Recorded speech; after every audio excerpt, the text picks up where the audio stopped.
Hello student. पिछली class में हम हैलो एल्केन की केमिकल प्रॉपर्टी के बारे में 2 पॉइंट पढ़ चुके थे। पहला आपका न्यूक्लियोफिलिक सब्स्टिट्यूशन रिएक्शन था और दूसरा था क्या आपका एलिमिनेशन रिएक्शन। आज नेक्स्ट टॉपिक है, तीसरी टॉपिक है आपकी रिडक्शन रिएक्शन। रिडक्शन रिएक्शन अपचयन अभिक्रिया। रिडक्शन रिएक्शन अपचयन अभिक्रिया। तो इसमें सबसे पहला है आपका reduction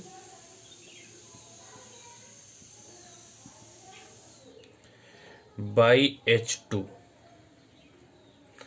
in the present of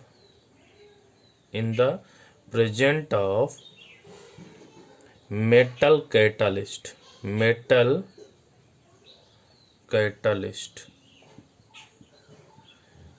ठीक।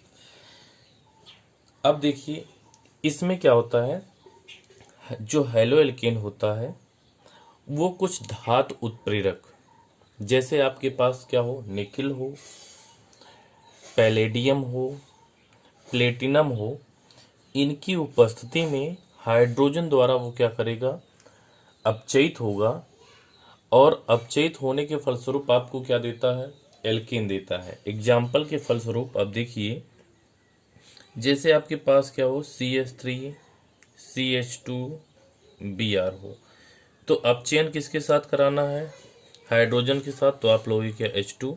यहाँ पर हम एक उत्प्रेरक ले ले रहे हैं, चाहे आप निकिल ले लो, चाहे आप पैलेडियम ले लो, चाहे आप प्लेटिनम ले लो। तो हमने निकिल उत्प्रेरक लिया। ताप कितना होना चाहिए, 525 केल्विन ताप। कितना ताप होना चाहिए, 525 केल्विन ताप होना चाहिए। तब क्या होगा, ये Br जो कि पोलर है वो क्या हो जाएगा, यहाँ से निकलेगा और निकलने के फलस्वरूप वहाँ जुड़ेगा क्या आपका हाइड्रोजन, तो बन जाएगा क्या CH3 सिंगल बंद CH3 प्लस Br निकला और H के साथ मिलकर के क्या बना देगा आपका HBr। ठीक है। ऐसे अगर आपका दूसरा हो CH3 CH2 CH2 Br, उसकी भी क्रिया आप किससे के साथ करा रहे हो, हाइड्रोजन के साथ। किसकी उपस्थिति में, उत्प्रेरक हम यही ले रहे हैं। ठीक है। 525 केल्विन ताप पर फिर वही क्रिया होगी आपकी, बन जाएगा क्या CH3 CH2 CH3 plus HBr। ठीक है। तो ये आपका पहला पॉइंट है इसमें, reduction bye hydrogen in the present of metal catalyst. दूसरा पॉइंट है आपका B, reduction with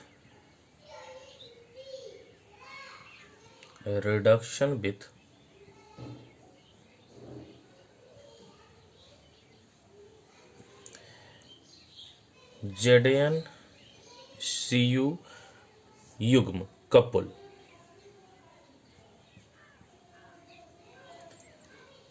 and ethyl alcohol C2H5OH। ठीक।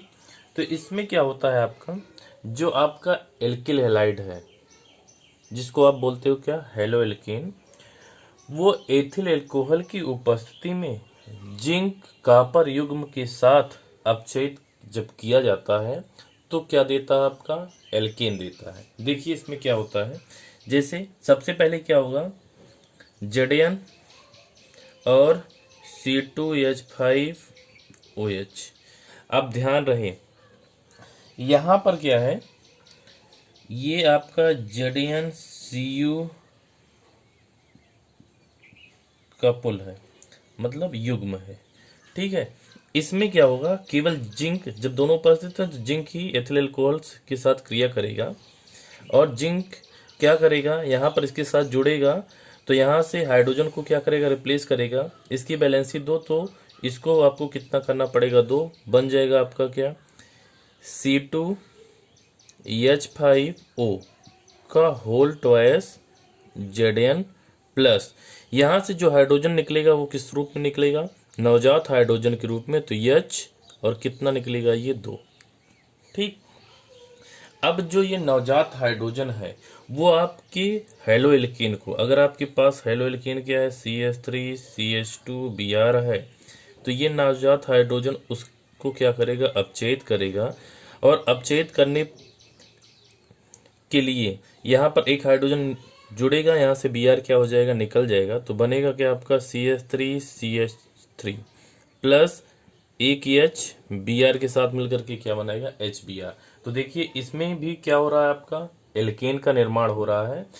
अब क्रिया किसके साथ कराई जा रही है, जिंक कॉपर का युग्म है और साथ में क्या है आपका एथिल अल्कोहल है। तो सबसे पहले जिंक एथिल अल्कोहल के साथ क्रिया करके क्या देता है, नवजात हाइड्रोजन देता है। नवजात हाइड्रोजन हाईली रिएक्टिव होता है, जो कि आपके हाइड्रोजन के साथ क्रिया करके क्या देता है, एल्केन देता है, और HBr क्या होता है, निकलता है। अगला इसमें तीसरा है जिसको हम शीर्ष लिख रहे हैं, reduction with HI in the present of red phosphorus. ठीक, इसमें देखिए क्या होता है, इसमें एक शर्त है, आपके पास क्या होना चाहिए, आयोडो एल्केन होना चाहिए या एल्किल आयोडाइड होना चाहिए। एल्किल आयोडाइड की क्रिया लाल फास्फोरस की उपस्थिति में करानी है। कितने ताप पर करानी है, 430 केल्विन ताप पर करानी है। ठीक है, और किसके साथ करानी है, HI के साथ करानी है। ठीक है, जब आप HI के साथ इसकी क्रिया कराओगे तब क्या होगा, आपको एल्केन की प्राप्ति होगी। देखिए कैसे, जैसे अगर आपके पास क्या है CH3 CH2I हो ना, अब आपको क्या करना है, यहाँ पर HI लेना है। किसके साथ इसकी क्रिया करानी है, HI के साथ हाइड्रो आयोडिक अम्ल है HI, और क्या लेना है उत्प्रेरक के रूप में, रेड फास्फोरस। ताप कितना लेना है आपको, 430 केल्विन ताप लेना है। ठीक है, जब आप क्रिया कराओगे तो हाइड्रोजन और हैलोजन, यहाँ से हाइड्रोजन निकलेगा, हाइड्रोजन जुड़ जाएगा, तो बन जाएगा क्या आपका CH3 प्लस एक I, 2 I मिलकर के क्या बना दिए आपकी I2। ठीक है, तो इस अभिक्रिया में क्या होता है, कोई आपका क्या हो, आयोडो एल्केन हो, उसकी क्रिया आप HI के साथ कराओ, किसकी उपस्थिति में कराओ, रेड फास्फोरस की उपस्थिति में। ताप कितना होना चाहिए, 430 केल्विन ताप होना चाहिए। तो आपको किसकी प्राप्ति होती है, एल्केन की प्राप्ति होती है। चौथे टाइप की जो अभिक्रिया है वो है reaction with metal, reaction with metal. ठीक है, और इसमें जो पहला है A, रिएक्शन विथ सोडियम। ठीक, ऑब्लिक एक आप ले सकते हो क्या, RCuLi। ठीक, अब देखिए जब आप क्या करेंगे, हेलो एल्केन की क्रिया Na के साथ करवाएंगे, तब आपको सम्मित एल्केन प्राप्त होगा, सिमेट्रिकल एल्केन। और जब आप इसके साथ करवाएंगे तब आपको अनसिमेट्रिकल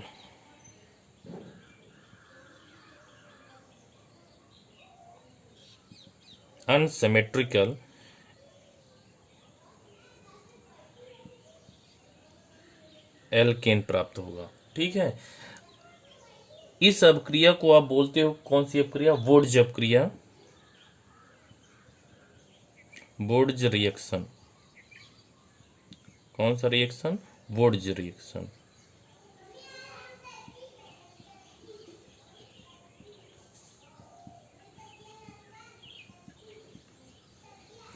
और इस अभिक्रिया को आप बोलते हो क्या? कोरे हाउस अभिक्रिया। कोरे हाउस रिएक्शन। ठीक है, कोरे हाउस अभिक्रिया। ठीक है, अब देखिए केवल आपको यह जानना है कि कोरे हाउस अभिक्रिया क्या है और वुड्स अभिक्रिया क्या है। तो सबसे पहले हम क्या जानते हैं वुड्स अभिक्रिया के बारे में। यदि आपके पास कोई हेलो एल्केन हो, उसकी क्रिया आप सोडियम के साथ करवाओ। किसकी उपस्थिति में कराना? आपको शुष्क ईथर की उपस्थिति में। शुष्क ईथर की उपस्थिति में जब आप उसकी क्रिया कराओगे तब क्या होगा? तो जैसे हम लिखते हैं यहाँ पर, आप ध्यान से देखिए, CH3 CH2, यहाँ पर मान लेते हैं क्या? Br प्लस, यहाँ पर आपने ले लिया क्या? Na। अब अगर आपने कोई एल्केन लिया है तो उसका कितना मोल ले लो आप? 2 मोल। तो 2 मोल करने के लिए आप लिख दो फिर से यहीं पर Br CH2 CH3। किसकी उपस्थिति में ये अभिक्रिया होगी? नीचे हम लिखते हैं किसकी उपस्थिति में? ड्राई ईथर की उपस्थिति में। ड्राई ईथर की उपस्थिति में अभिक्रिया होगी। अब ध्यान दो, यहाँ पर आपका ब्रोमीन कितना है? 2 है, और इसलिए सोडियम को कितना करना पड़ेगा? 2। तो यहाँ से 2 Br और 2 Na निकल जाएगा। तो निकलने के बाद आपका बन जाएगा क्या? 2 NaBr, और ये दोनों आपस में क्या हो जाएंगे? जुड़ जाएंगे। तो बन जाएगा क्या? CH3 CH2 CH2 CH3 plus 2 NaBr। आया समझ में? अब यहाँ पर देखो आप, यहाँ पर 2 और 2 ये थे, कुल मिला के 4 आपको क्या मिला है? 4 कार्बन श्रृंखला वाला आपको क्या मिला है? एल्केन प्राप्त हुआ है। तो ये एक प्रकार का कैसा आपका एल्केन है? सममित एल्केन है। ठीक, लेकिन अगर आप अनसिमेट्रिकल हेलो एल्केन प्राप्त करना चाहते हो तब आपको कौन सी क्रिया करानी पड़ेगी? कोरे हाउस अभिक्रिया करानी पड़ेगी। वो कोरे हाउस अभिक्रिया क्या है? आपको कोई एल्किल कॉपर, या आप बोल सकते हो लिथियम डाई एल्किल कॉपर के साथ इसकी क्रिया करानी पड़ेगी। लाइक है, जैसे हमारे पास क्या हो, यहां से हम लिखते हैं CH3 CH2 डाई, सॉरी इसको, ये डाई एल्किल है। CH3 CH2 का होल्टो एस CuLi, नाम क्या हो जाएगा? Lithium die ethyl copper. ठीक है, इसकी क्रिया आप किसी हेलो एल्केन से कराओ तो CH3 CH2 Br, या एक बढ़ा दो आप, CH3 CH2 CH2 Br। ठीक है, इससे जब आप क्रिया कराओगे, ये भी क्रिया किसकी उपस्थिति में होगी? ड्राई ईथर की, ड्राई ईथर की उपस्थिति में होगी। अब इसमें क्या होगा? यहां पर देखो एल्किल समूह 2 कार्बन युक्त है, यहां पर कितना है? 3। तो 3 और 2 मिल जाएंगे तो टोटल कितना हो गया? 5। तो बन जाएगा क्या आपका? CH3 CH2 CH2 CH2 CH3 plus एक एथिल समूह बचा हुआ है, वो किसके साथ जुड़ जाएगा? कॉपर के साथ, और कॉपर के साथ जुड़ करके देगा वो क्या? CH3 CH2 Cu। ठीक, और प्लस एक बचा है क्या? Li, और यहां से निकला है क्या? Br। तो ये क्या हो गया आपका? LiBr। अब ध्यान से देखो, इस अभिक्रिया में क्या हो रहा है, 4 कार्बन युक्त, अगर आपने एक एक कार्बन लिया होता तो 2 कार्बन युक्त, अगर 2 2 लिया तो 4 कार्बन युक्त, अगर 3 3 लोगे तो 6 कार्बन युक्त, अगर 4 4 लोगे तो 8 कार्बन युक्त, आपको क्या मिलेगा, एल्केन प्राप्त होगा। लेकिन इस अभिक्रिया में, इस कोरे हाउस अभिक्रिया में क्या हो रहा है, इसमें ये हमने 2 कार्बन युक्त लिया है, ये हमने क्या लिया है, 3 कार्बन युक्त लिया है, तो टोटल 5 कार्बन युक्त, जो कि एक प्रकार का कैसा आपका एल्केन है, अनसिमेट्रिकल असममित एल्केन है, वो आपको क्या हुआ है, प्राप्त हुआ है। ठीक है, तो इस प्रकार से हम क्या कर सकते हैं, reaction with Na/R2CuLi lithium dialkyl copper के साथ क्रिया करवा करके हम एल्केन की प्राप्ति कर सकते हैं। लेकिन अगर सममित प्राप्त करना हुआ तो हम कौन सी अपक्रिया करेंगे, वुड्ज अपक्रिया। अगर हमें असममित एल्केन प्राप्त करना हुआ तो हम कौन सी अपक्रिया करेंगे, कोरे हाउस अपक्रिया। इसमें दूसरा है रिएक्शन विथ मैग्नीशियम।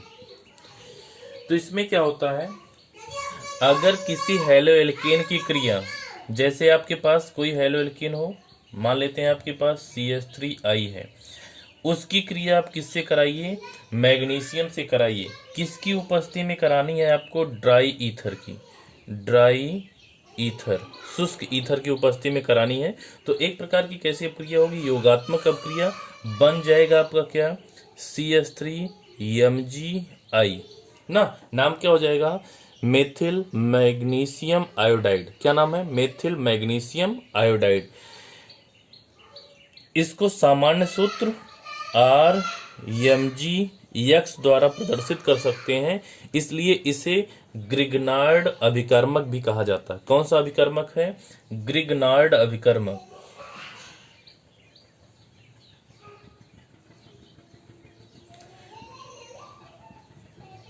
कौन सा अभिकर्मक है, ग्रिग्नार्ड अभिकर्मक।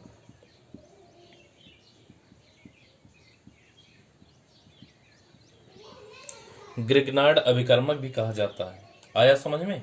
ठीक है, फिर से आप एक एग्जांपल और देखिए, जैसे आपके पास क्या हो, CH3CH2Br हो। अब इसकी क्रिया आप किससे कराइए, Mg से। ये भी क्रिया किसकी उपस्थिति में, ड्राई ईथर की उपस्थिति में होगी। यहाँ पर भी एक प्रकार की योगात्मक अपक्रिया, बन जाएगा क्या आपका, CH3CH2MgBr। नाम क्या हो जाएगा, एथिल मैग्नीशियम ब्रोमाइड। ये भी एक प्रकार का क्या है, ग्रिग्नार्ड अभिकर्मक है। तो ध्यान रहे, जब आप क्या करते हो, किसी हेलो एल्केन की क्रिया ड्राई ईथर की उपस्थिति में मैग्नीशियम से कराते हो, तब आपको ग्रिग्नार्ड अभिकर्मक प्राप्त होता है या एल्किल मैग्नीशियम हैलाइड की प्राप्ति होती है। ठीक है, तो ये रही ये वाली अपक्रिया। पांचवी और लास्ट टाइप का जो chemical reaction halo alkane represent करता है, वो आपका क्या है, रीअरेंजमेंट रिएक्शन।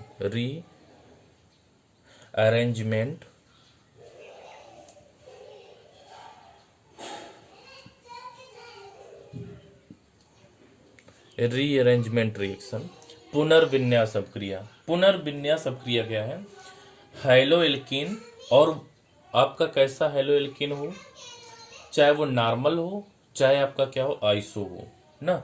तो अगर आपके पास कोई हेलो एल्केन है, उसको आप क्या करिए, 573 केल्विन ताप पर या इससे कम भी ताप पर निर्जल एल्यूमिनियम क्लोराइड AlCl3 की उपस्थिति में गर्म किया जाता है। तो जो आपका हेलो एल्केन होता है वो उसका क्या हो जाता है, समावीकरण हो जाता है। कहने का मतलब क्या है, जैसे आपके पास क्या हो, CH3 CH2 CH2Cl, इसका नाम क्या है, 1 क्लोरोप्रोपेन। क्या नाम है, 1 क्लोरोप्रोपेन।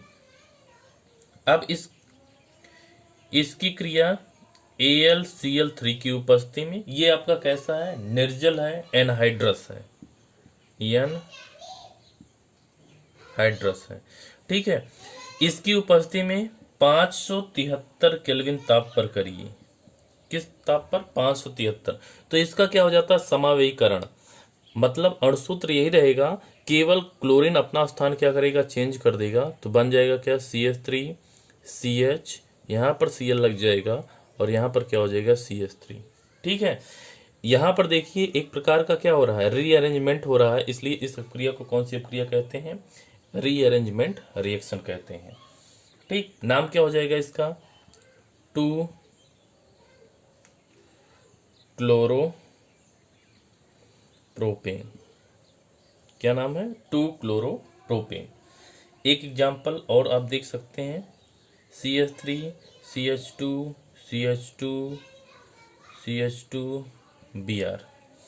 अगर आप इसकी क्रिया AlCl3 की उपस्थिति में 573 केल्विन ताप पर कराते हैं, तो ये भी Br अपना पोजीशन चेंज करेगा, तो बन जाएगा क्या, CH3 CH2 CH, यहाँ पर आपका क्या हो जाएगा, Br, और यहाँ पर क्या हो जाएगा आपका CH3, तो नाम क्या हो जाएगा, 2 ब्रोमो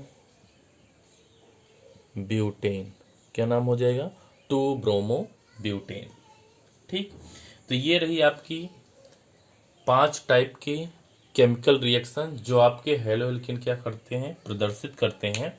पहला था आपका क्या, न्यूक्लियोफिलिक सब्स्टिट्यूशन रिएक्शन, दूसरा था आपका क्या, एलिमिनेशन रिएक्शन, तीसरा था आपका क्या, रिएक्शन विथ मेटल, चौथा आपका था क्या, रिडक्शन रिएक्शन, और पांचवा हमने पढ़ा क्या, रीअरेंजमेंट रिएक्शन या पुनर्विन्यास अपक्रिया, ठीक है।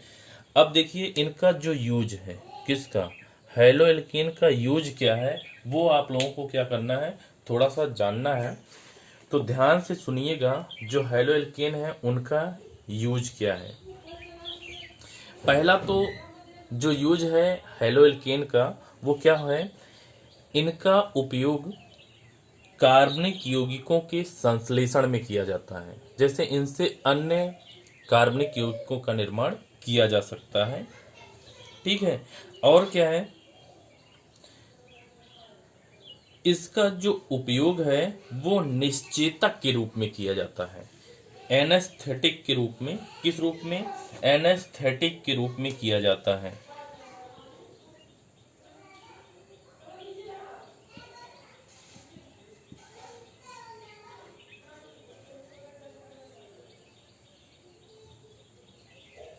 एनेस्थेटिक, निश्चेतक जिसको बोलते हो, किस रूप में किया जाता है, निश्चेतक के रूप में। और एक इसका उपयोग और है रेफ्रिजरेंट के रूप में,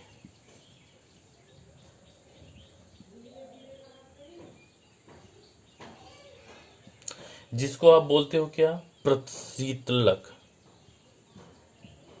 किस रूप में, प्रशीतलक के रूप में किया जाता है, ठीक है। सॉल्वेंट के रूप में भी इसका उपयोग किया जाता है, विलायक के रूप में, ठीक। तो और कभी कभी इसका उपयोग फार्मास्यूटिकल्स में यानी कि औषधियों के रूप में किया जाता है, फार्मास्यूटिकल्स।